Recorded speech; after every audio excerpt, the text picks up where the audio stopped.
L'art de presque savoir, aujourd'hui presque un mot savant, explorons la hiérarchie des genres. C'est la fête à l'atelier, Maestro est de retour après une longue absence. Et oui, il doit aussi s'occuper de ses autres grands étudiants. Alors Pastelou, as-tu travaillé sur la hiérarchie des genres? Oui, maître, j'ai classé tous les genres, pop, rock, jazz, rap.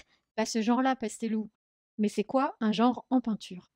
Les genres, ce sont les sujets en peinture. On considère généralement qu'ils sont 5, mais comme nous verrons, il peut exister des sous-genres. Il y a le portrait, la scène de vie quotidienne, la nature morte, l'histoire, le paysage. Pour comprendre comment cela s'est mis en place, il faut remonter dans le temps, loin dans le temps, jusqu'à l'Antiquité. Voilà, ça y est, nous y sommes. Arrêtons-nous au temps d'Aristote. Pour celui-ci, l'art est une activité proprement humaine qui mène à la production d'objets matériels ou intellectuels. Aristote différencie deux types d'art. Les arts mécaniques, la peinture, l'architecture, la sculpture et bien d'autres, qui produisent des objets matériels et physiques. Et les arts libéraux, la rhétorique, les mathématiques, la musique, qui produisent des objets intellectuels. Pour Aristote, les arts libéraux sont les plus nobles, puisqu'ils élèvent l'esprit. Les arts mécaniques, eux, font appel au corps et asservissent les hommes. Il y a 7 arts mécaniques qui comprennent la fabrication de la laine, l'armement, la navigation, l'agriculture, la chasse, la médecine, le théâtre. Ce statut d'art mécanique conduit les artistes au Moyen Âge à se soumettre au système des corporations. Les artistes vont vouloir progressivement se débarrasser du joug et du contrôle des corporations. Ils veulent devenir des artistes libéraux. Et pour cela, il faudrait produire une œuvre d'art qui soit moins matérielle et plus intellectuelle. C'est dans le cadre des académies que ces réflexions vont être menées. La première académie est créée en 1563 à Florence, l'Académie des arts et du dessin. Elle est créée par Côme de Médicis et Giorgio Vasari, et elle s'inspire de la fondation de la première organisation de peintres de Florence, la Compagnie de San Luca, qui rassemblait les apothicaires, les médecins et les marchands de couleurs. Les marchands de couleurs sont associés à la chimie et à la pharmacie.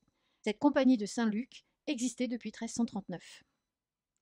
Le premier directeur de cette académie sera Michel-Ange, puis il sera suivi par des artistes de renom comme le Titien ou Tintoret. En 1848, la France va suivre l'exemple de l'Italie en créant sa propre académie. Elle estime en effet que la suprématie italienne dans le domaine des arts découle de l'émulation suscitée par les académies. Elle souhaite adopter le même modèle. À cette époque, Louis XIV, que vous voyez ici, est encore un enfant, mais son image est déjà associée à la réussite artistique du royaume. L'initiative vient de Martin de Charmois, un amateur d'art éclairé et un conseiller d'État. Il soumit la requête de la création de l'Académie au Conseil du roi, devenant ainsi le porte-parole des artistes face aux corporations. Il affirme notamment qu'il faut interdire aux membres de ces dernières de portraiturer le roi, et met en avant la dimension intellectuelle, scientifique et littéraire de la formation des artistes. L'Académie se réunira pour la première fois chez lui. Il va la diriger jusqu'en 1655, Vertas Artibus Restituta, rendons leur liberté aux arts. Charles Lebrun devient le deuxième directeur de l'Académie. André Félibien, membre de l'Académie, dans sa préface des conférences de l'Académie, va pour la première fois évoquer la hiérarchie des genres. Celui qui fait parfaitement des paysages est au-dessus d'un autre qui ne fait que des fruits, des fleurs ou des coquilles. Celui qui peint des animaux vivants est plus estimable que ceux qui ne représentent que des choses mortes et sans mouvement. Et comme la figure de l'homme est le plus parfait ouvrage de Dieu sur la terre, il est certain aussi que celui qui se rend l'imitateur de Dieu, en peignant des figures humaines, est beaucoup plus excellent que tous les autres. Un peintre qui ne fait que des portraits n'a pas encore cette haute perfection de l'art et ne peut prétendre à l'honneur que reçoivent les plus savants. Il met donc avec ce texte en place une hiérarchie entre les sujets. La hiérarchie des genres va régner jusqu'à la fin du XIXe siècle. La hiérarchie des genres va donc mettre en avant la peinture d'histoire, puis le portrait, moins élevé que l'histoire car il dépend du modèle réel et donc de l'imitation plutôt que de l'invention. Mais il est prisé par les élites, il est le pot-au-feu des peintres. La vie quotidienne, le paysage et le pire de tous les sujets, la nature morte, qu'on qualifiera parfois de peinture pour filles. La peinture d'histoire représente le grand genre. Elle demande de l'intelligence, de la culture, du savoir-faire pour dessiner toutes ces figures. Elle est un condensé de tous les autres genres. Le rêve de tout artiste jusqu'au XIXe siècle est de réussir à s'imposer comme un peintre d'histoire. C'est la clé de la réussite, de la victoire au prix de Rome et assortie d'un séjour à Rome et d'une place avantageuse au salon. L'art ne doit pas seulement ravir l'œil, il doit aussi élever l'esprit. La peinture d'histoire connaît aussi un sous-genre, l'allégorie. Allons au musée du Louvre pour voir le Parnasse de Mantegna. Le Parnasse, c'est la colline sur laquelle vit Apollon entouré des muses.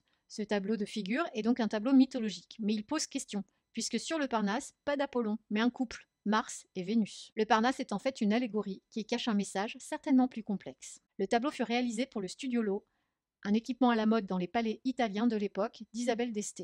Elle vient de se marier avec le duc de Mantoue, Francesco Gonzague II, en 1490. Les travaux vont durer plus de 20 ans. La jeune femme a 16 ans et elle est connue comme étant l'une des femmes les plus intelligentes de son époque et des plus cultivées. Certainement, pour la réalisation de ce studio, elle s'entoura d'humanistes, de conseillers littéraires. 2 poètes de la cour vont concevoir ce programme iconographique. Sur le rocher domine le couple Vénus et Mars. Au pied de Mars, Eros, fils de Vénus, tire à la sarbacane sur Vulcain, qui est dans sa forge. Il est le mari de Vénus et regarde le couple d'un mauvais œil. Le plus hideux des dieux avait dû épouser la plus belle des déesses, au grand désespoir de Vénus qui le trompe allègrement, entre autres avec Mars. Les 9 muses dansent devant le rocher. Sans attribut, elles sont difficiles à reconnaître. C'est le fils d'Apollon, Linos, qui les accompagne. Sur la droite du tableau, Mercure et Pégase. Une drôle d'association. Dans les textes, Mercure ne croise jamais Pégase. Et si Pégase est lié aux muses, il n'est pas lié à Mercure. Et si Mercure et Pégase étaient autre chose que les personnages qu'ils incarnent dans la mythologie, s'ils étaient en fait des constellations et des planètes, ce qu'ils sont. L'œuvre deviendrait alors plus claire. Pégase, la constellation, Mars, Vénus et Mercure, des planètes. 3 planètes qui se trouvaient dans le voisinage de Pégase le 15 février 1490, jour du mariage de notre jeune couple. Dès lors, le tableau devient une allégorie du mariage et du rôle politique et artistique des 2 époux. Mercure, protecteur et garant de l'harmonie, opposé à Vulcain, la menace, le feu, le chaos, et à Linos, l'usurpateur, puisque normalement c'est Apollon qui vit sur le Parnasse avec les muses. Francesco II et Isabelle d'Este sont donc les protecteurs de leur duché. Le tableau devient alors la représentation d'un état idéal, qui doit trouver l'équilibre entre les forces destructrices, qui seront jugulées par le commandement éveillé de Mars, évoquant le rôle de condottiere de Francesco, et sous la protection des arts, en la personne d'Isabelle d'Este, la Vénus de notre tableau. Pour un bon gouvernement, l'art et le pouvoir doivent s'unir. De plus, les couleurs bleu, blanc, rouge, associées aux dieux, sont en fait les couleurs de la ville de Mantoue, qu'une allégorie du bon et du mauvais gouvernement, comme on en trouve dans d'autres palais, ici à Sienne, au Palazzo Pubblico. Dans une Italie de la Renaissance où l'astrologie et l'astronomie règnent, le Parnasse prend tout son sens en tant que tableau allégorique. Dans cette hiérarchie des genres, le portrait a un rôle ambigu.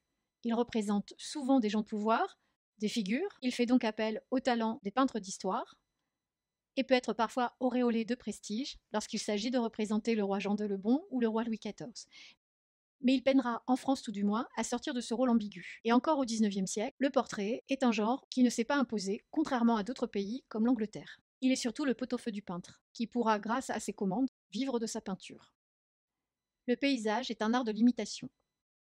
Il va grandir progressivement à partir du XVIIe siècle, notamment grâce au laboratoire romain, centre d'études internationales qui provoque la rencontre entre les provinces du Nord qui ont un certain goût pour le paysage et les marines, et l'Italie, mais aussi la France, et des artistes de tout horizon qui auront la volonté de composer le paysage. Progressivement, le paysage gagne en autonomie. Au début du XIXe, il s'inscrit dans 2 grandes tendances. Le paysage héroïque pour dépeindre un événement particulier, le paysage champêtre, scène de découverte dans la nature, qui prendra une place de plus en plus importante en 1850. Le paysage champêtre n'aura pas le même fini que le paysage héroïque, ce qui séduira une nouvelle génération au milieu du XIXe siècle. En 1817, on va même créer un prix de Rome du paysage. Il avait lieu tous les 4 ans pour les paysages héroïques ou historiques. Le premier à le recevoir est Achille Michelin. Il sera le futur maître de Corot, qui deviendra l'une des figures tutélaires des jeunes impressionnistes. Officiellement, ce tableau est quand même un tableau historique, mais ces personnages disparaissent dans un paysage recomposé à partir d'éléments réels observés dans la nature. En 1863, le ministre des Beaux-Arts, Neuwerke, va supprimer le prix de Rome de paysage. Il faut dire que depuis les années 30, le paysage domine jusqu'à faire dire à certains que le paysage est véritablement la peinture de notre temps. En 1850, le paysage arrive en second rang des tableaux achetés par l'État. Et en 1857, Castagnari parle du déclin de la peinture d'histoire au profit du paysage. C'est certainement la raison pour laquelle le ministre des Beaux-Arts va supprimer le prix de Rome de paysage en 1863. Malgré cela, il y a un vrai intérêt pour le paysage, et en 1869, le prix du paysage de l'Académie est remis à titre privé. Puis, le prix Troyon sera remis tous les 2 ans. Ce qui fait dire à Zola en 1868, le paysage classique est mort, tué par la vie et la vérité. Donc dans l'aventure impressionniste, ça n'est pas le choix du paysage qui est une hérésie, C'est plutôt la technique dans laquelle ils vont représenter ces paysages qui posera problème. Le manque de fini des tableaux sera une véritable attaque contre les formes d'art que le gouvernement tolère. On verra cela véritablement comme une attitude d'opposition ou alors un manque de savoir-faire.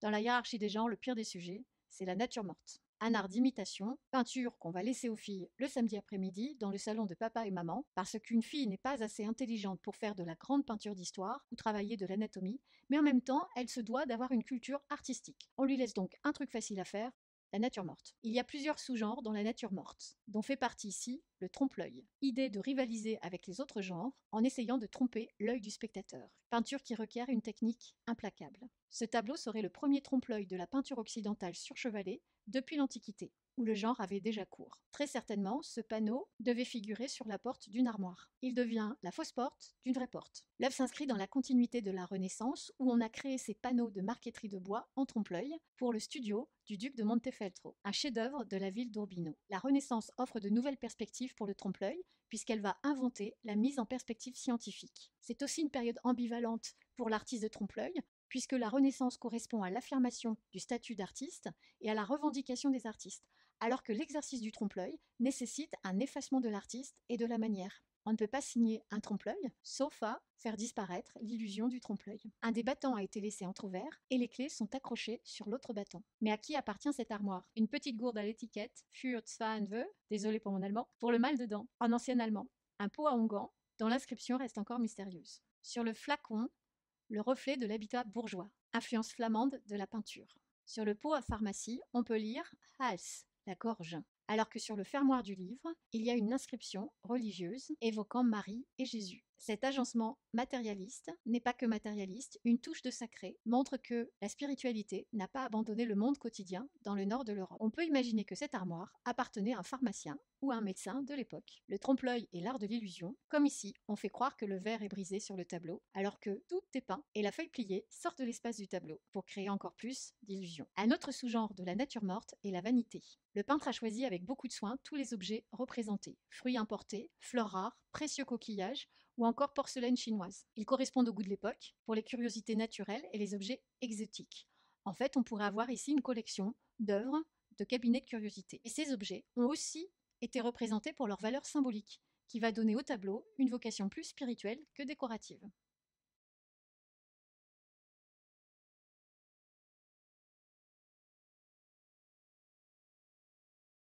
Les feuilles sont rongées par les insectes, les fruits sont en décomposition, les fleurs sont prêtes à se faner.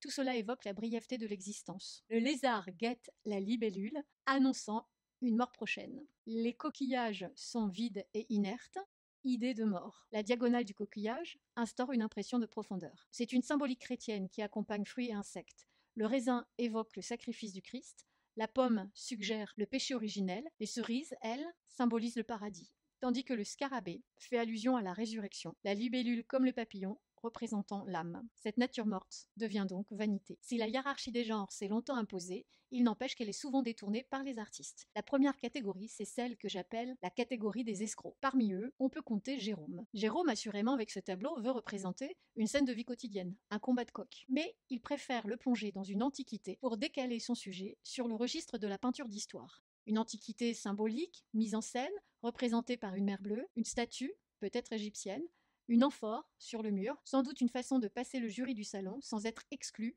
Et puis il y a les vrais contestataires, ceux qui veulent bouleverser la hiérarchie des genres, comme Courbet ou comme Cézanne. Allons au musée d'Orsay pour voir l'enterrement à Ornans de Courbet. Ce n'est qu'avec difficulté que Courbet, tout au long des années 1840, avait tenté de pénétrer le salon. En 1848, il y arrive. Il est récompensé d'une médaille, ce qui lui permettra 2 ans plus tard d'entrer au salon sans passer l'épreuve du jury, avec l'enterrement à Ornans. J'entends la peinture plus en grand, je veux faire de la grande peinture.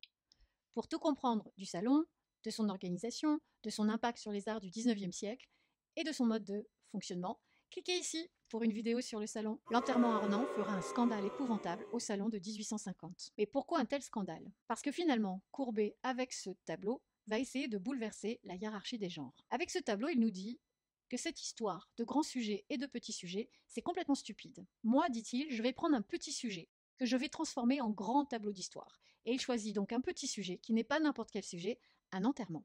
Pas l'enterrement de Jules César, un enterrement au sein de son petit village d'Ornans, dans l'est de la France. Je vais donc transformer ce tableau en grand tableau d'histoire. Pour cela, il va utiliser un grand format, qui est celui du tableau d'histoire. Moins grand que le gigantesque Sacre de David, mais plus grand que les Sabines du même David. Il semble aussi gigantesque par rapport au portrait de Madame Rimsky-Korsakov ou au petit tableau de genre de la laitière de Vermeer. Pour l'anecdote, lorsque le tableau a été exposé au Grand Palais il y a quelques années, il a fallu, pour le faire entrer, découper l'une des fenêtres du Grand Palais. Il utilise une composition classique, dite en frise. Composition typique des tableaux historiques, hérités des temples grecs. Et puis il va lui donner un titre, historique d'un enterrement à Ornans. Vous voyez, c'est ridicule. Je viens de faire d'une petite scène de vie quotidienne, un peu glauque tout de même, un enterrement, un grand tableau d'histoire. Vous ajoutez à ça quelques détails malvenus, comme par exemple l'absence d'idéalisation, alors que l'art n'est fait que pour représenter de belles choses. Les bedeaux ont une drôle de trogne, le diacre a un grand nez, et les dames ont l'air d'avoir oublié leur dentier. Un journaliste dira « C'est à vous dégoûter d'être enterré à Ornans, tellement les gens y sont moches ». Le fait qu'il s'agit d'un enterrement. Le clergé est présent. Le cercueil, un peu dissimulé sur le côté du tableau. Et surtout, la fosse, au premier plan, l'aspect vulgaire de l'enterrement, et un enterrement qui n'est pas celui d'un personnage historique, et vous comprenez le scandale du tableau. L'enterrement à Ornans est aussi un tableau allégorique, mais ça, ce sera pour une prochaine vidéo.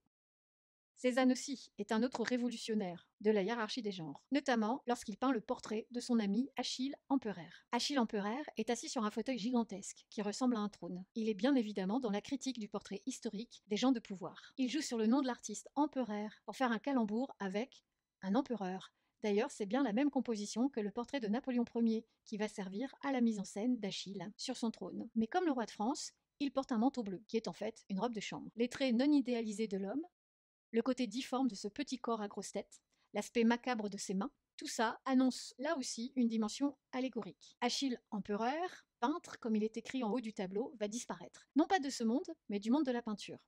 N'arrivant pas à vendre ses tableaux, Achille devra changer de métier. Et assis sur ce fauteuil, dont la partie haute ressemble à une pierre tombale, ce n'est pas l'homme, mais le peintre qui est malade. Et ce n'est pas l'homme, mais le peintre qui va mourir. Voilà Pastelou, tu sais tout maintenant de la hiérarchie des genres. À toi de jouer. Que vas-tu nous peindre? Fais-nous un tableau historique, quelque chose de grand, de noble. Ah oui, c'est une bonne idée. Je vais peindre ma bataille contre les devoirs. En même temps, Maestro, ça aurait pu être bien pire. Pastello aurait pu vouloir renverser la hiérarchie des genres et peindre le plafond de sa chambre. C'était l'art de presque savoir, aujourd'hui presque un mot savant. Et pour tout savoir de nos prestations, rendez-vous avec Art et Savoir. À très bientôt. Et bien sûr, toutes nos autres vidéos sont disponibles sur la chaîne de l'art de presque savoir. À bientôt.